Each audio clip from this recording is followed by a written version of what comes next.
So this is Cal Cat, the Cal Catster. I thought since I had the figures on the set that we'd do it this way.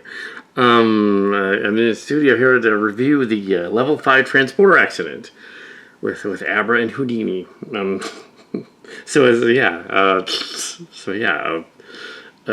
will be playing the cowpoke Klingon guy, and Abra will be the looks like she's a Crash LaForge. So anyway, yes, a puppet episode. Basically, the premise of the thing was that Scotty gets his little puppet creature. They go on a mission. They're going on a mission across the thing, and they puppet creature, and little Ricky, and he basically he uses the transporter. He's trying to transport across time and space. So it turns the crew into puppets. Spock's outside on a shuttle launching probes. He comes back to the ship, and we've got the puppets doing stuff. One of them, I think it's the Lon character gets her arm ripped off. There's a fight with the Orions. One of them gets their hand set on fire. One of them gets ripped in half. They all and the captain gets airlock. At least jettisoned on an airlock. But then they like floating in space and stuff. And also T'Pring was on her way, and she goes there. It kind of didn't make sense. And then I decided to do this with action figures because it's funnier. But yes. So I guess the target audience is people who want to buy puppet toys. Can't imagine that would be a little brief. What did you the youngest? What you think?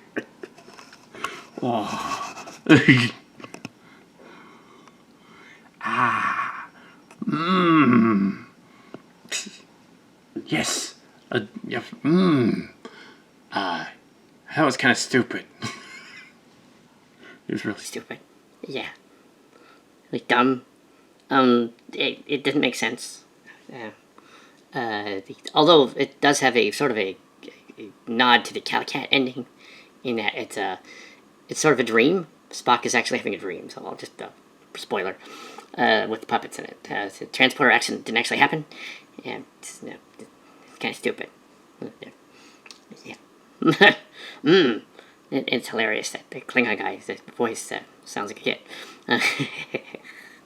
But yes, so that's funny. It is twisted. There were some kills, well, sort of kills. That was cool. I don't know. I don't care for it. It's funny that we're action figures, though.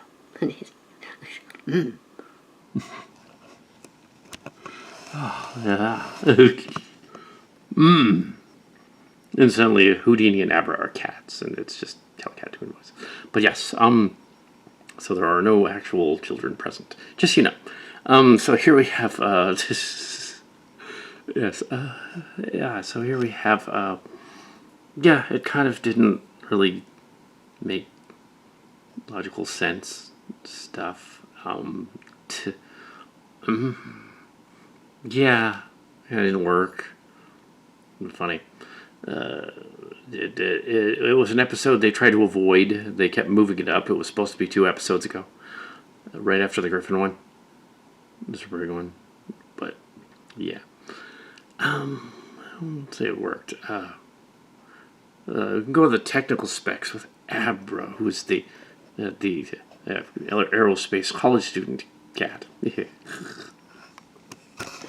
not there yet. I haven't left yet. Well, days. Anyway, so okay, the science doesn't make any sense.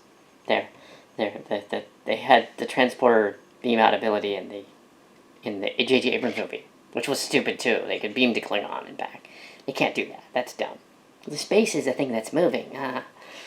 So scientifically it doesn't make sense. Okay, they don't breathe outside. That was kind of clever that they turned off life support on the bridge in the story.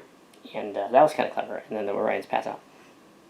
They also explored the Orions and how they're, I guess, in the original Star Trek they were literally like slaver bad guys, and then in Enterprise they redid it so because they weren't really on Next Generation, Deep Space Nine, Voyager, and they weren't really on those shows.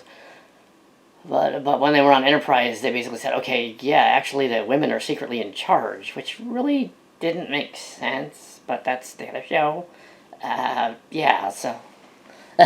But no, they're not slavers. The women are actually in charge, and they use powerful pheromones. Well, I straightened out in Lower Decks, which is it's an awesome show. Watch Lower Decks; it's awesome. So yeah, yeah. I don't mind the puppets, I guess. But I'm not sure who they made the target audience for, other than selling toys. They want to make toys. Yeah. And although the leaps of logic and it not making sense, they can float in space and stuff and get back and all that is all circumvented at the end when it's Spock's weird dream that he had. Yeah. Which they kind of had to do. It was either that or Q was making them puppets. And I guess they didn't want to do a Q thing because that would be not canon. Little Ricky. Yeah. That's a nod to something, isn't it? There's like a music guy called Little Ricky. Yeah. Anyway, so yeah. I think it's funny that this entire episode is going to be done with action figures. It's appropriate. Yes. Yeah. So it's my first year. Yeah. Anyway. Although as a cat, I would be like 90 years old. And Houdini over there would be 50 as a cat. But so. Anyway. But as a human, I would be 18.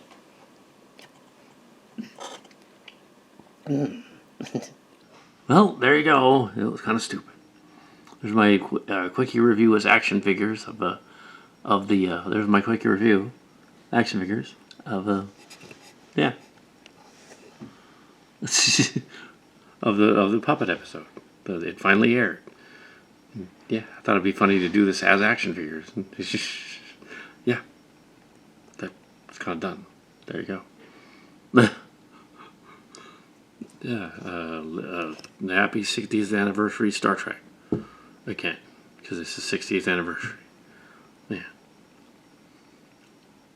You won't see us action figures at GalaxyCon, but you will see the Calicatster.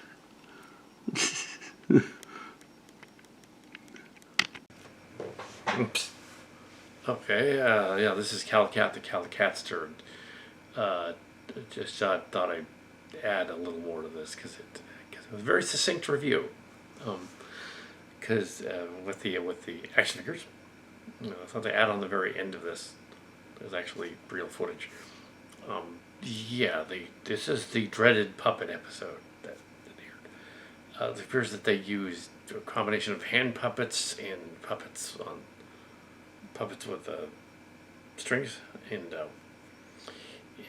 the review did not point out that the obvious scaling issues would have been different.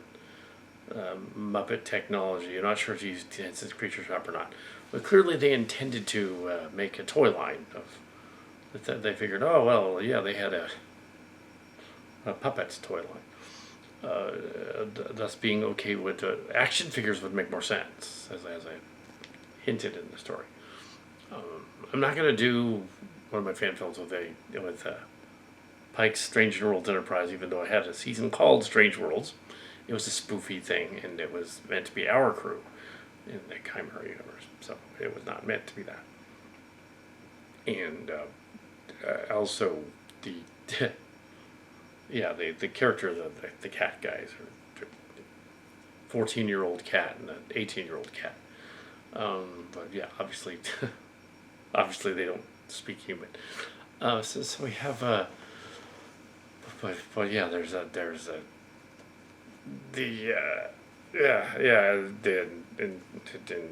so we have there's not much more to add, really. It's not a particularly good episode. They probably never should have aired it.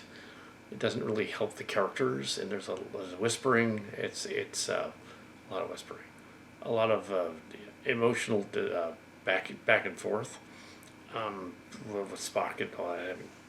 Yeah, that's tough. You can kind of tell that if he's the center of the story, that the twist ending is going to be that somehow he's dreaming it, because yeah, you could kind of tell that something screwy going on, because as long as the logic doesn't work, then oh, it was.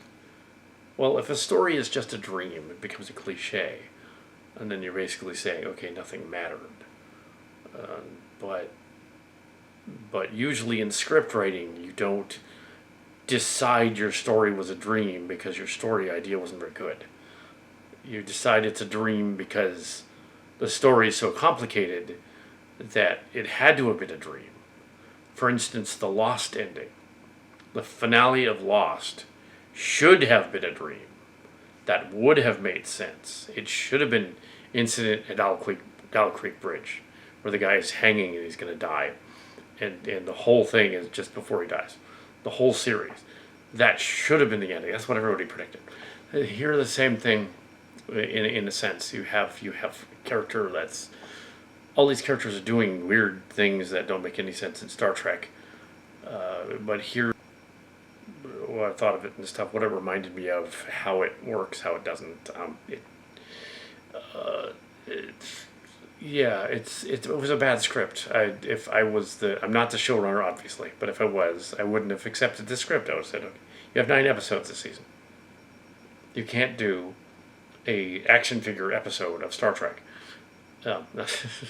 Which coming from me would be ironic, but I'm not the showrunner. If you're gonna do an action figure thing, do a whole season. But yeah, what should we do? But yeah, that's how we can get away with our fan films.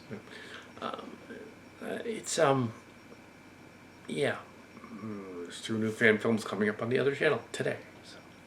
And we'll be at I'll be at GalaxyCon. My various characters that I play, that Cowpoke, Silly Kelly, all the hyperactive one that play the Roadkill, all those guys, they will be there. We used to be bigger as a channel.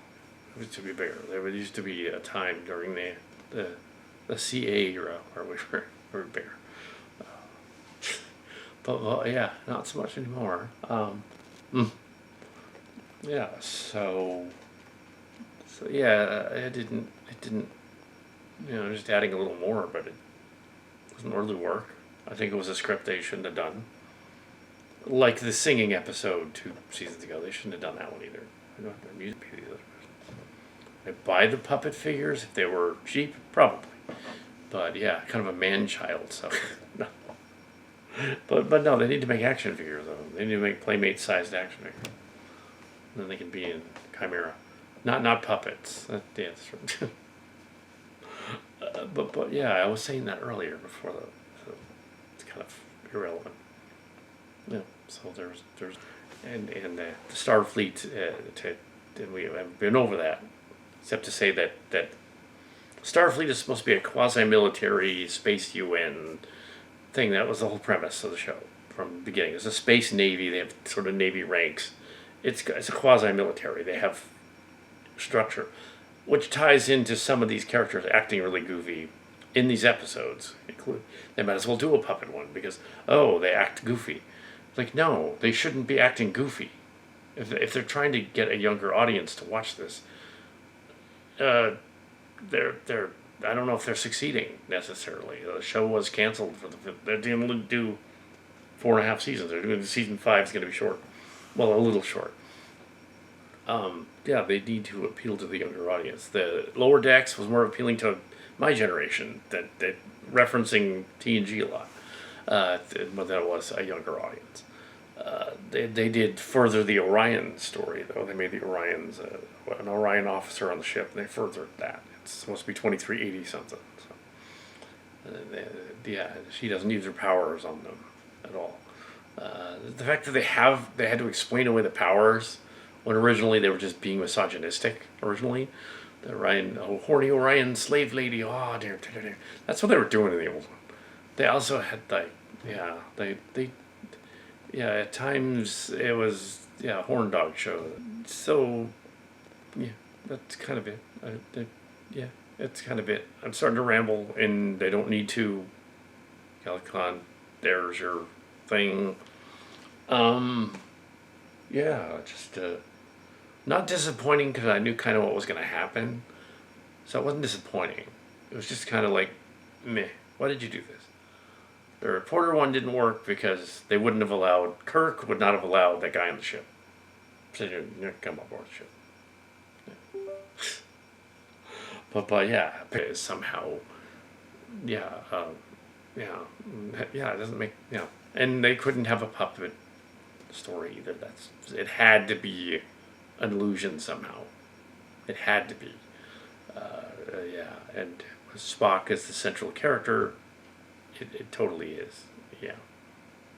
They referenced the captain's chair thing in there, but that was probably the something else. Yeah, so yeah, yeah, they had to have done that, but they probably shouldn't have. Also, the Noir episode last episode, pointed out real brief that that's physically impossible. The Trek Yards guys pointed this out, and I kind of did in the review, but didn't think about it until they mentioned it in theirs.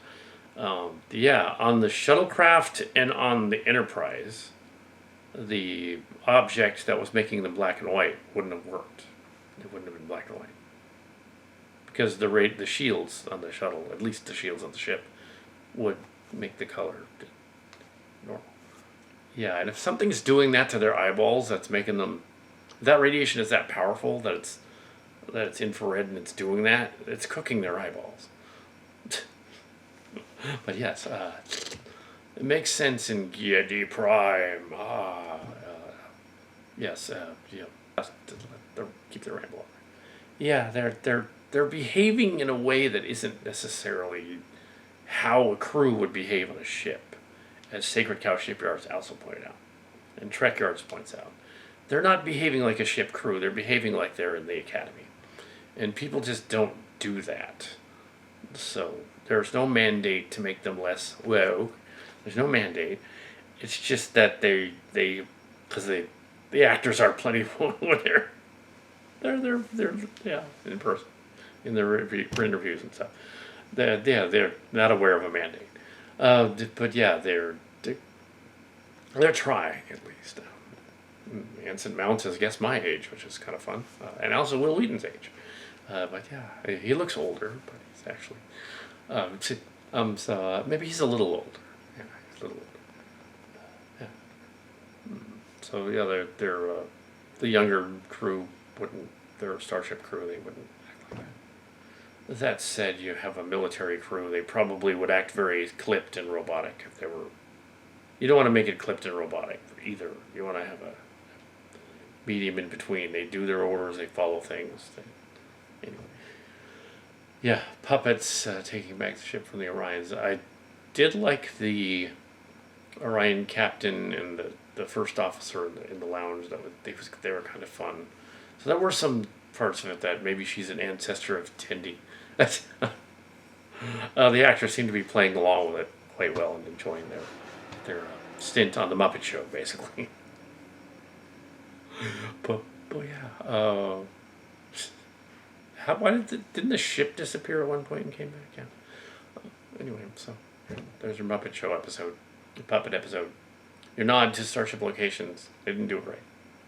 But I did it right on my other channel. Watch the TMS meets the thing on the other channel, which is going to be downloaded shortly. So yes, GalaxyCon as well.